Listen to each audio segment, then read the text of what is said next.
Good news, everyone. Eugene Zero here, and welcome to your very first episode of H8tr. Today we're going to talk about one of my favorite childhood movies that I just watched last night as an adult. I watch it every couple of years, but, um, you know, the older I get, the more tainted my perspective of this particular movie goes. I can still quite enjoy it, but it's got problems. And so it's time to ruin Flash Gordon. Oh! I love this fucking movie, guys. It's kind of a rarity for me to own a Blu-ray disc because I don't really like the format too much. That's my preferred way to watch movies or TV is Amazon and Netflix and Hulu and HBO. I love fucking HBO, but love this fucking movie, guys. I really do. But it's got problems. The thing that really struck me this time, I mean, there's obviously like the time space issue. Like, they kind of allude to them going through some sort of wormhole, so you can kind of forgive that. But it still doesn't really make sense. And then, I guess Ming's plan is to like destroy the have the moon crash into the Earth. I don't know why it's taken 7 days or whatever. And then the other question that arises is at the end of the movie, Flash is like rocketing towards Ming, trying to stop him, and he does, but like he stops him like with 1 second left on the clock or something like that. I mean, at that point, is it like the point of no return, or has like if it's 1 second until the point of no return? Okay, cool, fine. But they don't really explain that, so I'm left to believe that like the Earth and the Moon are like they're gonna crash. Everything Flash Gordon has done in this movie has been for naught. Now they don't leave you with that impression. It's like, oh man, he saved the Earth, although he's never going back to the Earth. For no reason, again, like the Ming people clearly have space time technology. They can send them back. Whatevs. Nope. We'll just hang out for a while. Yeah! Long live Flash! You've saved your Earth. Have a nice day. Yeah! That's not my big problem with this movie. My big problem with the movie is, I guess, like, a little bit twofold. You know what? There are 4 fucking women in this movie with lines, and there are many other, like, background titties for the movie, for sure. A couple of dozen. But, there are 4 women with any kind of speaking roles. There's, like, the bad woman. There's the good woman. There's the kind of bad woman who kind of is a good woman, and then there's the really bad woman. 3 major, and then there's the girl who's just trying to help out, the good girl, and the good girl drugs the bad girl, whatever. I'll come to that later. Her, the servant girl. There's the servant girl. She has a fucking line. So, yeah, I don't know. Like, there are very few women. There's one black person with a speaking role, and he gets murdered in like 10 seconds. There are a couple of other black people that are, around, sitting on people's laps and such, but not really doing too much in the movie, in the context of the story. Not even the villains. Like, the villains are not portrayed, like, it's not like they're diverse. I mean, there's only three villains of any note, like definite villains. And one of them wears a mask, so maybe he's black underneath, but I don't think so. And then there's Ming, who's clearly an Asian character played by Max von Sydow, who's white as shit. Whatever. I don't know.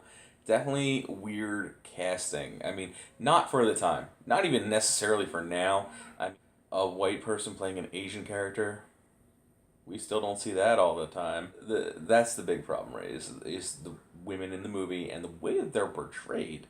Now, I get that, like, you know, it's a fantasy movie, and like they're dealing with like a. Now people would say sci-fi, but it's very clearly fantasy setting. Like there's no actual like explanation of anything, and I don't mean like like they need to go into details about like time warping or anything like that, but like they're flying through space without like spacesuits and shit. You know, they refer to like the kingdoms of Mongo as like these moons or whatever, but like they're not spherical, which is like kind of necessary. And then like they're flying to and from them, you know, like on jet cycles and shit with no suits. No, sorry, nope, nope, nope, nope, nope, nope. It's visually really cool. I really visually like the movie, but so I get that like, you know, some elements of like weird stuff would happen. I get that, but like there are several weird torture scenes with like, you know, legitimate like fetish looking gear. There's the scene right after Flash gets captured where, you know, he's bound and chained to like the ceiling or something, and he's got this weird thing on his head, like that serves no purpose. That's it. You know, it just looks weird and creepy and very fetishy. The restraints they're using are hands. There's this like they keep using these like choke out things happening. There's a very strong implication that some of the characters like to torture, and you know, that sort of thing. And women are like Flash is restrained, but he's not tortured. The only people who are like genuinely tortured in this movie are Ming's daughter. You know, Ming's daughter is genuinely tortured. This lying is such a waste of time. And by a woman and a man who the man is clearly lusting after her. Who do you imagine you're protecting? Another lover of yours? Your jealousy of me has made you mad. And the woman clearly also enjoys that she's torturing somebody. She enjoys that power position. Torture! Confess, and we won't hurt you anymore. We don't like doing this at all. There's a scene early on where Voltan, the hawk-like dude, I guess vulture-like dude, maybe, I don't know, the hawk-like dude, is threatening the other prince, Prince Baron, which is like a really weird name, because it's like a title, or whatever. But he's threatening, you know, they're in like a about to fight type mode, and they threaten him by, you know, what they do is they get him to stop by threatening his daughter, and at first he does this amazing shoulder shrug, like, You obey, or you sacrifice your daughter.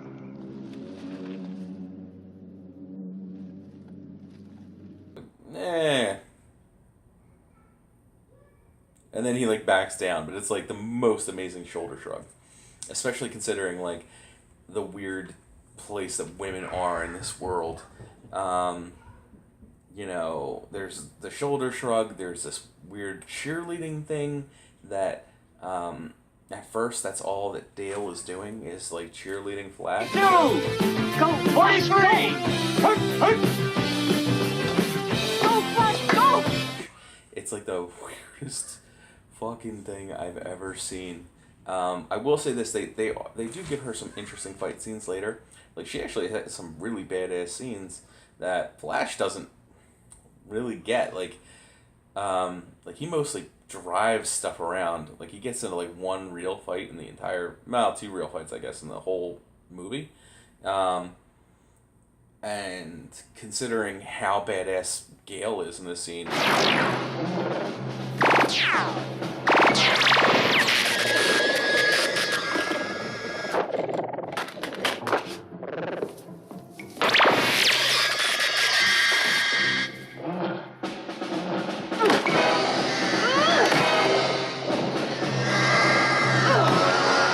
Like, you know, she's pretty cool. She's right up there with Prince Baron.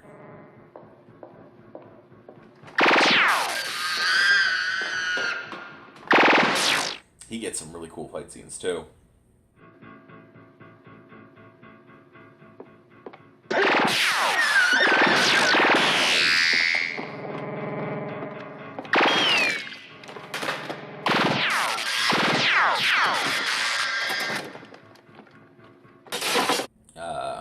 movies, like get up against a wall and hold the gun up and then, you know, turn around, shoot people type scenes. She gets a really badass one. But generally speaking, it's, you know, some weird treatment towards women. In fact, she's a big part of it. There's this drug that they give her, and she takes it willingly, but they explain it as kind of like a pleasure drug. Like, you know, she asks specifically if it'll make her forget, and they say no, but it won't make you mind remembering. And so she takes the drug, wakes up the next day, has like a hangover. They want to give her the medication again, and she is trying to escape. So she convinces the slave girl, who, you know, is bringing her the stuff to give her to give her the drug or whatever, to take some, and encourages it pretty intensely. Wouldn't you like a sip? Oh, no. It's forbidden for us slaves. Oh, believe me, honey, that's quality stuff. Have some. Listen, we're all girls here. I won't tell. Just one sip. Live a little, huh?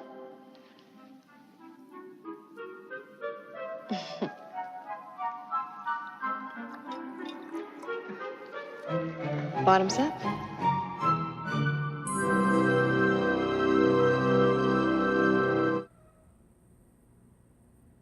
And so, like, that's really fucking weird. Like, she gave her the drug, changes clothes with her so that she can slip out, but also, like, puts this drugged up lady in her clothes and leaves her to get potentially raped by Ming. Let's be real about that.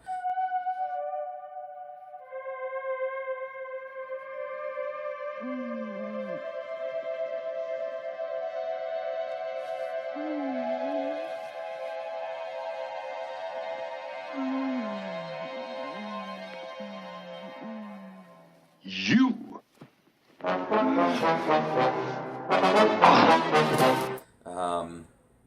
So, you know, girl power. Really weird fucking choice. I get that they don't show that in the movie, and in the context of the movie, like, I don't know, man. In the context of the movie, like, they don't say the word rape ever, but it's very strongly implied that, like, Ming is gonna fuck these chicks, you know, like, particularly Dale. So, like, her switching out with a slave girl, like, that's, I don't know, that just seems really weird to me that she would do that. Like, why not, like, I can see if she left her, you know, like, in the corner or something, but she left her in the bed, covered up her face, and, you know, left the bottom exposed. I mean, that's real weird and creepy to me. There's also a weird thing that she gets into this, like, conversation with the princess about, where she's talking to the princess, and she says, like, oh, I can't poison your father because that would make me just about as bad as you, and I'm better than you. My father always drinks a power potion before he makes love. Drop this into his glass tonight. I can't, Aura. I gave your father my word of honor. What word? To try and be a good wife, if he'd spare Zarkov and Baron. He vowed he would. My father has never kept a vow in his life. I can't help that. Keeping our word is one of the things that make us better than you. It was just so weird.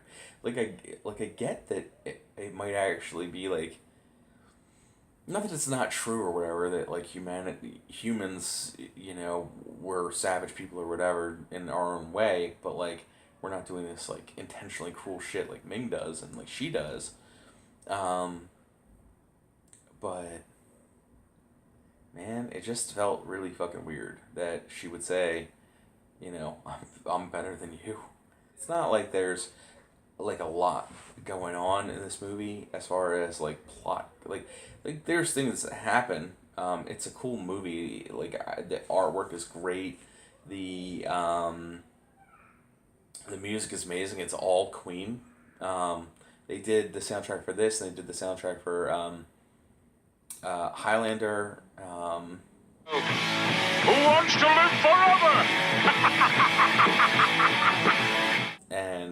it's really cool music, and very, very 80s, very, very, well, 70s, 80s, very, very Queen.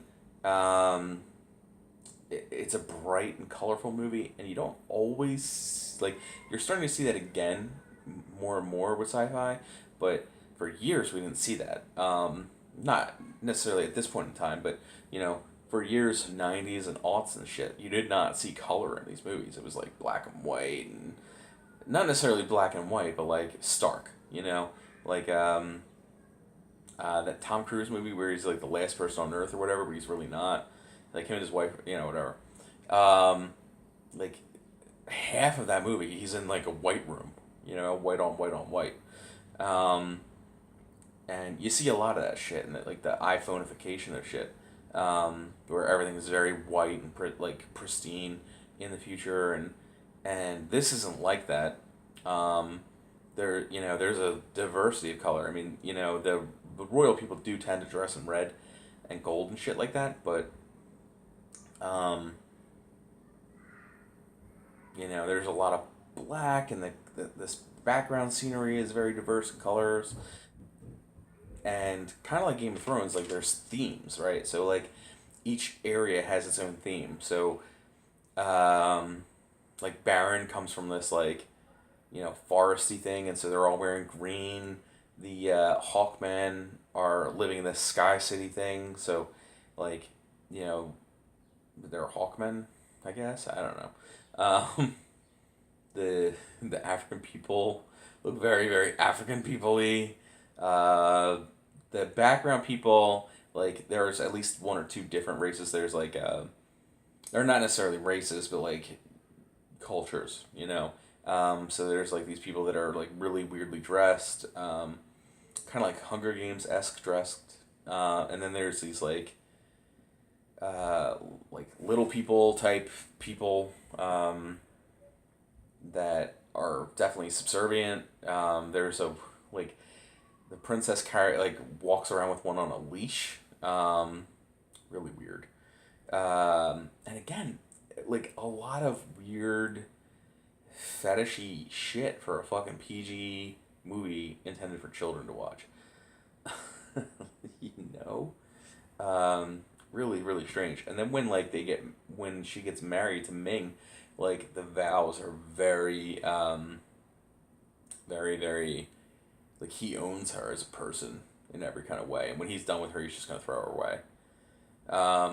Like literally throw her to her death in some kind of way. So it's weird. I mean, they kill that philosophy, but and the reason the way they're able to do that is, you know, Flash's willingness to give up a sure victory against the Baron in this like fight to the death. Like he's like, no, let's work together, and he like pulls him from the brink of death. Which, you know, shocks everyone around them, and they kind of learn to work together after that. So it's cool. It's not like I don't know. I'm sure people hate this movie. I'm sure there's a lot of people who hate this movie, and I don't hate it. I really like it, but there's just this one pervasive thread, and that's the way they treat women. Just, ugh. So I hope you guys had fun with me hating on something that I love, but still hate. If you like this video, please share it with your friends. Let's talk it out together in the comments on Facebook at EvilGene0, and I'll see you on the next video.